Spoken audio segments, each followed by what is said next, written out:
कितने साल से इंतजार कर रहे हैं कि घर में बहू आए। प्लान था, बहू का नहीं था, बच्चे का था, लेकिन अब वो लॉ के हिसाब से वो तो हिंदुस्तान में हो नहीं सकता। तो अब देखेंगे सर क्या करें। आप करण जौहर से भी पूछ रहे थे शादी क्यों नहीं की, वो तो दो दो बच्चों के बाप बन गए। सर वही मैं कोशिश कर रहा था सर, लेकिन वो लॉ शायद चेंज हो गया है।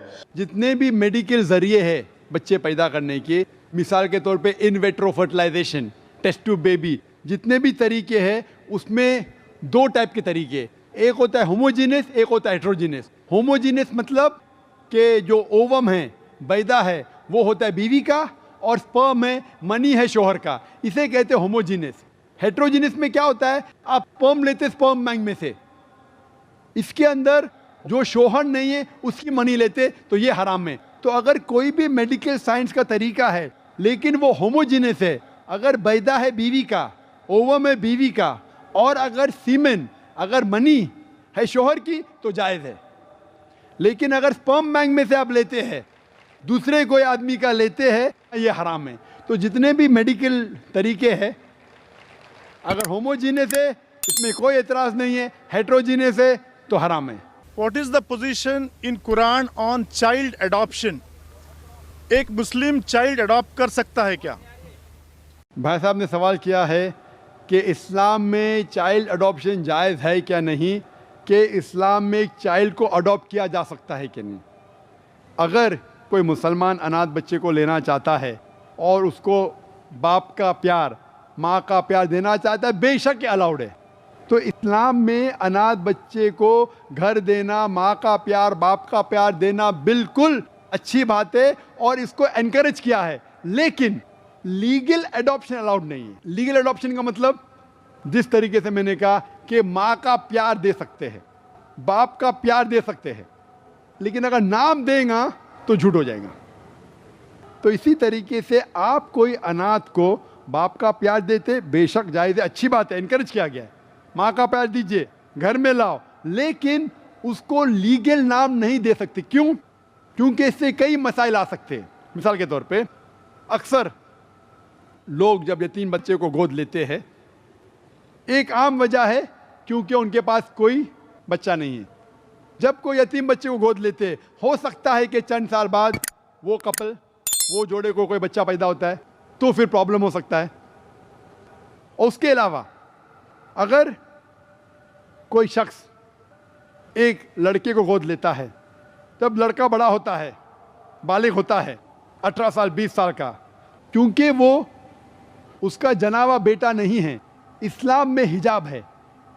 अगर कोई नामहरम कोई बालिग लड़के के सामने आती है, हिजाब करना फ़र्ज़ है। तो इसके अंदर जब बेटा बड़ा होगा तो उसको माँ के साथ हिजाब करने पड़ेगा। तो पहले से अगर बेटे को बोल लेंगे कि मैं आपका असल वालिद नहीं हूँ, असली वालदा नहीं हूँ, और उसको प्यार दो, बेशक अलाउड है।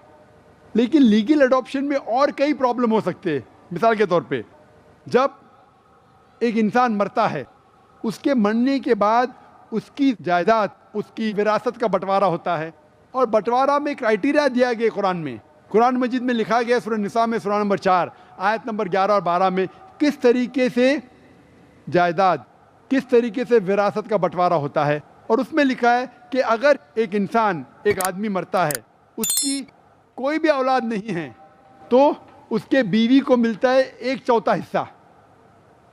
अगर उसके औलाद है तो मिलता है 1/8वां हिस्सा। उसी तरीके से अगर एक औरत मरती है, अगर औरत के कोई भी बेटे बेटियां नहीं हैं, कोई भी औलाद नहीं है, तो शोहर को मिलता है आधा हिस्सा। अगर औलाद है तो शोहर को मिलता है 1/4 हिस्सा। तो अगर हम लीगल अडॉप्शन करते हैं तो फौरन आपके बीवी को आधा हिस्सा कम मिलेगा। तो इस्लाम में अगर आप बच्चे को गोद लेते हैं, आप गोद ले सकते हैं, लेकिन लीगल अडॉप्शन नहीं कर सकते, क्योंकि इसमें बाकी रिश्तेदार से नाइंसाफ़ी होंगी। लेकिन इस्लाम में इसका भी हल है। अगर आप किसको गोद लेते हैं, लीगली नहीं, लेकिन प्यार देते हैं, कोई यतीम को लेते, इस्लाम में इजाज़त है कि 1/3 हिस्सा आपके विरासत का आप किसी को भी गैर रिश्तेदार को दे सकते हैं। तो अगर आप किसी को माँ का प्यार, बाप का प्यार देते हैं, वालिद वालदा का प्यार देते हैं, और अगर आपके विरासत में हिस्सा देना चाहते हैं तो मैक्सिमम आप 1/3 दे सकते हैं। लेकिन विदाउट मेंशनिंग अगर आप लीगल अडॉप्शन करते हैं तो आपके बाकी रिश्तेदार, कई रिश्तेदारों की जो उनको शेयर होना चाहिए वो मिल जाता है आधा। तो इसमें देयर इज इनजस्टिस डन। तो इसके वजह से, हिजाब के वजह से, इनजस्टिस के वजह से, विरासत के वजह से legal adoption is not allowed. Legal गोद लेना अलाउड नहीं। लेकिन अगर आप किसी को माँ का प्यार, बाप का प्यार देना चाहते हैं, उसको घर देना चाहते हैं, तो कोई हर्ज नहीं है। यदि legally if he cannot adopt a child, if a Muslim cannot adopt a child legally, तो कुरान जब लिखा गया उसको 1400 साल हो गए। आज के तारीख में यदि लीगली अडॉप्शन करना वो बच्चे के लिए और वो इंसान के लिए जो अडॉप्ट करना चाहता है, दोनों के लिए यदि फायदेमंद साबित होता है तो इसमें कोई बदलाव, इसमें कोई चेंज, इसमें कोई सुधार नहीं हो सकता। भाई साहब ये कहना चाहते हैं कि 1400 साल गुजर चुके हैं, अभी अगर लीगल अडॉप्शन बच्चे का फ़ायदा होता है तो कुरान में तब्दीली आ सकती है कहने। लेकिन मेरे हिसाब से फ़ायदा नहीं होता है, और अल्लाह सुब्हाना व ताला भगवान जानता है क्या चीज़ इंसान के लिए फ़ायदेमंद है क्या नहीं। और ये किताब कुरान मजीद भगवान की, खुदा की आखिरी नाजिल की गई किताब है जिसमें कोई भी कॉन्ट्रडिक्शन नहीं है। हम हमारे सोच से सोचते हैं कि ये शराब क्यों हराम है, अभी तो कई फ़ायदे हैं, मुझे ठंडी लगती है तो शराब पी सकता हूँ मैं, ये हमारी सोच है। लेकिन जब हमें और डिटेल मालूम पड़ता है शराब के बारे में, वो ज़्यादा नुकसानदार है। तो इसी तरीके से लीगल अडॉप्शन से फ़ायदा नहीं होता है, ज़्यादा नुकसान होता है। जब अल्लाह ने ये कहा कि जितने भी यतीम लोग हैं उनको देखो, उनको प्यार दो, वो तो जायज़ कहा गया है ना। ये नाम की क्या प्रॉब्लम है? नाम से क्या आपकी मोहब्बत कम होने वाली है? तो प्रॉब्लम आप में, कुरान में नहीं है। आप समझ रहे? इस्लाम में आपका दर्जा बढ़ता है कि भले ये मेरा बेटा नहीं, मैं उनको पैसे दे रहा हूँ, मैं इसको प्यार करूँ, उसमें प्रॉब्लम क्या है? क्योंकि they can be other problem, they can be genetic problem. And further more, मैं मेरे बीवी से ना इंसाफी करूँगा। अगर मेरे औलाद नहीं है और मैं कोई लड़के को गोद लेता हूँ तो मैं ना इंसाफी करता हूँ मेरे बीवी के साथ, उसकी जायदाद आधी हो जाती है, होती है क्या नहीं? मैं ना इंसाफी कर रहा हूँ मेरी वालदा के साथ, मेरी वालदा की जायदाद भी आधी हो जाती है। तो इसके अंदर किसी से ना इंसाफी ना हो, इसीलिए अल्लाह ने कहा है प्यार दो, मोहब्बत दो। लेकिन आज के लोग ज़्यादा मानते बनावट में, दिखावे के लिए। तो अब दिखावे के लिए करना चाहते हैं तो प्रॉब्लम है। तो इस्लाम में दिखावे के लिए नहीं करना चाहिए, अल्लाह के लिए करना चाहिए। Hope that answers the question. मुझे कुरान में की बहुत बातें अच्छी लगती है और उसमें से बहुत कुछ सीख मिलती है। तो ये ज़रूरी है कि इस्लाम कबूल करना चाहिए और इस्लाम मुझे अच्छा लगता है। बहन का सवाल है कि उन्हें कुरान मजीद पढ़ चुकी है, बहुत से बातें अच्छी लगती है, कुरान मजीद, इस्लाम पसंद करती है, तो मुझे इस्लाम कबूल करना चाहिए कि नहीं? अगर आप पसंद करती है कुरान मजीद के तालीमात को और इस्लाम पसंद है तो बेशक आपको कबूल करना ही चाहिए।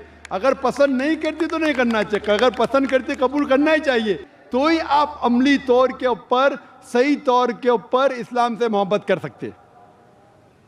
तो आप क्या चाहते हैं कि इस्लाम कबूल करे? नहीं सर, ऐसा कुछ नहीं, लेकिन सर नहीं, आप अगर कुरान मजीद पढ़ चुके हैं और आप कहते हैं कि कुरान मजीद में जो लिखा है आप उसके पसंद है, तो पसंद है तो उसके ऊपर अमल भी करना चाहिए। सर ये बराबर, लेकिन सर मैं आजम कैंपस में इधर 3 महीने हुए मैंने एडमिशन लिया है।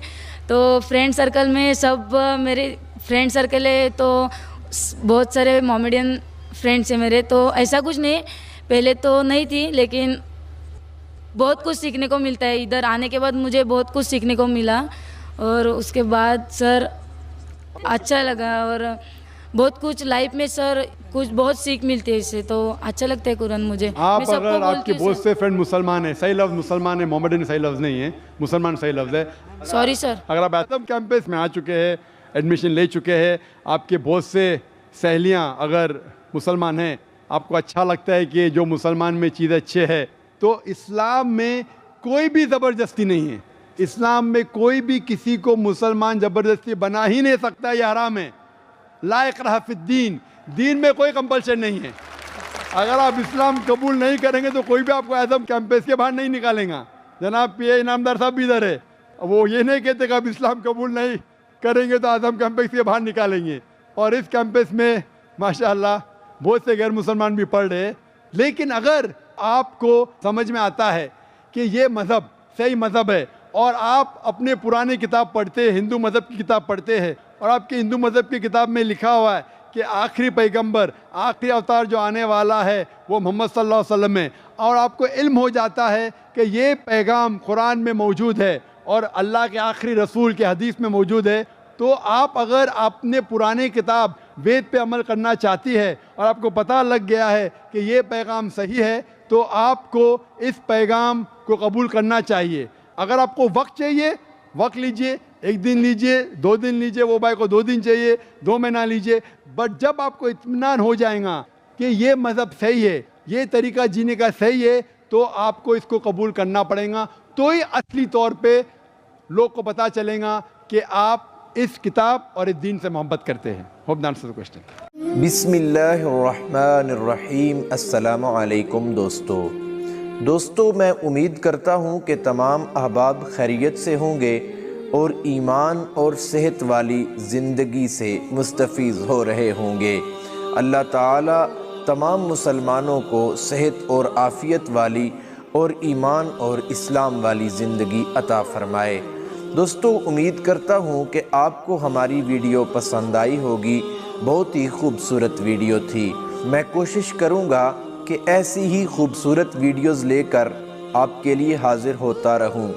ऐसी ही खूबसूरत वीडियोज़ के लिए और ये पैगाम आगे लोगों तक पहुँचाने के लिए हमारे चैनल को सब्सक्राइब करें और हमारी हर वीडियो को शेयर कर दिया करें ताकि ये पैगाम हर मुसलमान को पहुँच सके।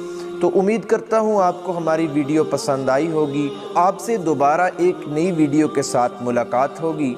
तब तक के लिए अल्लाह हाफिज़, अल्लाह निगहबान। अस्सलामु अलैकुम।